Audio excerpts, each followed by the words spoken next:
ñu bëggoon a xam rek lan moo taxoon tey nga invité fii ñi nga xamante ni kilifa diine ak kilifa aada yi.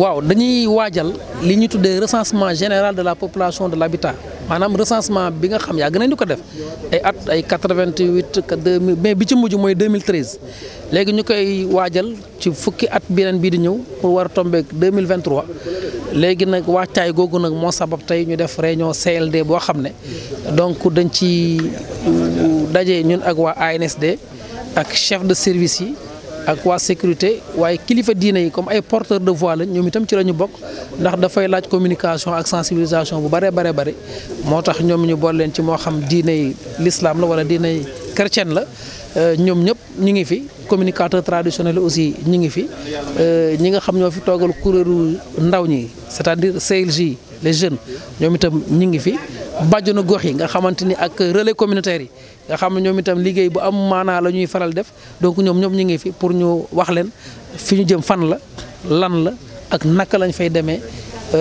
balaa ñu egg ci recensement bi ñu mën def recensement bu mucc ayib incha allah. mel na ni waa ANSD wax dëgg yàlla leeral nañ bu baax a baax fi ñu jëm ñëpp dégg nañ ko ba nga xam ñëpp am nañu léegi éléments yi nga xam ne moom la ñu soxla pour jéem a waaj jëm ci mbir ma donc mbir mi lan rek la mooy recensement bi nga xam ne war nañ ko def 2023 incha allah ci ndigalu président de la république ndaw ANSD yi ñu ñëpp déglu nañu seen explication yi programme bi ni muy tëddee étape par étape bu ci nekk lan la ñu def naka lañ koy defee yan acteur la fan la lépp wax nañ ko ba ñëpp dégg ko ñëpp yóbbaale ko incha allah li ci des nag mooy yeneen yi ñëw lu ci nekk danañ ko def niveau départemental niveau local yëpp incha allah danañ ko taxawee ba bu ñu eggee juin 2023 ñu def recensement bu mu ci ay. Je suis Madame Dia Mamsiga Ndiaye, je suis adjointe au chef du service régional de la statistique et de la démographie, qui est le service qui représente l'Agence nationale de la statistique et de la démographie au niveau de la région de Dakar. Le dire de manière générale,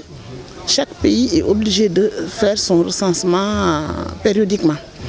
Pour les pays plus développés, c'est à des délais plus réduits, 5 ans en général. Mais pour les pays moins fortunés comme le Sénégal, le délai intercensitaire est de 10 ans. Entre deux recensements, c'est pour 10 ans. Le dernier recensement effectué au Sénégal date de 2013. Nous allons vers 2023 et nous allons faire le 5e recensement général de la population et de l'habitat du Sénégal. Peut-être l'une des dispositions, en tout cas pas des moins importantes, c'est l'implication de toutes les parties prenantes.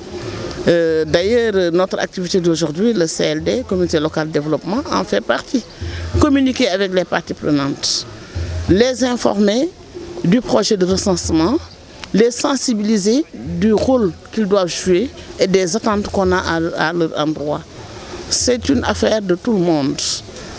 C'est une directive du système des Nations Unies, transcrite dans la Constitution du Sénégal par la loi statistique 2004-21 du 21 juillet 2004, modifiée et complétée par la loi 2012-03 du 3 janvier 2012. À son article 18, stipule que le pays, si je peux le résumer ainsi, doit effectuer un recensement général de la population et de l'habitat tous les 10 ans. Et le président, se basant sur cette loi, a décrété que nous devons faire le recensement en 2023. Nous sommes sur l'exécution, la mise en œuvre de ce décret-là, et les premières phases, les phases préliminaires, comme la cartographie censitaire, sont en cours. Nous avons commencé la cartographie en mars et nous comptons terminer cette opération en décembre 2022 pour foncer directement sur le recensement. Nous en avons pris bonne note et nous pensons que c'est légitime. Ils font partie de la population, c'est des porteurs de voix, c'est des gens qui sont très utiles, surtout pour la mise à jour du calendrier historique. Le préfet en a parlé tantôt. C'est des historiens. Ils connaissent tellement les événements et l'articulation des événements que pour faire la mise à jour du calendrier historique qui est très utile pour nos pays, il faut les impliquer. Pour atteindre aussi une certaine population, il faut les impliquer. Ils ont une manière, communiquer c'est un art. sont là de communiquer avec les populations autochtones. Je pense que c'est légitime qu'on les implique.